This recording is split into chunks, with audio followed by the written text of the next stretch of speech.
আপনারা গোগলা হিন্দু, আয়নায় মুখটা দেবেন, লজ্জা পাবেন। হিন্দু হিন্দুদের অপমান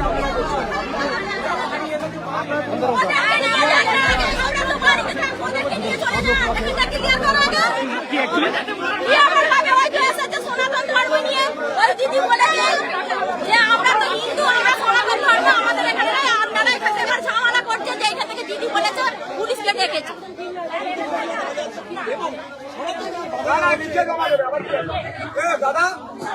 এ হচ্ছে বিজেপির ক্যান্ডিডেট শান্ত পান, যে আগে রিপাবলিক বাংলায় কাজ করতো মানে বিজেপির দালালি করতো আর কি।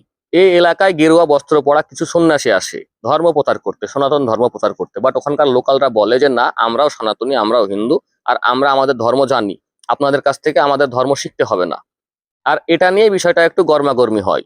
আর ওখানে পৌঁছে যান শান্ত পান সার্টিফিকেট নিয়ে যে এনারা নকল হিন্দু, আর শান্ত পান আর বিজেপির সাপোর্টাররা আসল হিন্দু। ওর কথা অনুযায়ী এটাই বোঝা যাচ্ছে যে যে বিজেপির সাপোর্টার নয় সে নকল হিন্দু, তাই সার্টিফিকেট বাড়তে পৌঁছে গেছে। রিপোর্টার যখন জিজ্ঞেস করে ওই সন্ন্যাসীকে যে আপনারা এখন কি চাইছেন, তো সন্ন্যাসী বলছে যে আমাদের উপরেও রয়েছে আরো লোকজন, আমাদের হেড রয়েছে, তাদেরকে এই বিষয়টা জানাবো, যদি তারা বলে তাহলে কমপ্লেন করব। বাট না, শান্ত পান অলরেডি হাতে পেপার নিয়ে একজনকে অর্ডার করে দিল যে দাদা কমপ্লেনটা লিখো, মানে ও রেডি কমপ্লেন করার জন্য। সাধারণ মানুষ করবেই বা কি করবে?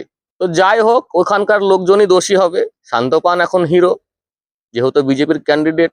পুলিশ প্রশাসন, ইলেকশন কমিশন সবই তাদের, তো ওখানকার লোকজনেরই হয়তো অসুবিধা হবে। তো সাধারণ মানুষের সাথে একটা ক্যান্ডিডেট যে ফিউচার এমএলএ, সে ঝগড়া করছে কিভাবে, মনে হচ্ছে তাদের সাথে পারিবারিক দ্বন্দ্ব, সেইভাবে ঝগড়া করছে। আর এরাই আমাদের দেশ শাসন করবে, দেশ চালাবে, জনগণের উপকার করবে, সাধারণ মানুষের ভাগ্য বদলাবে, বাংলা বদলাবে।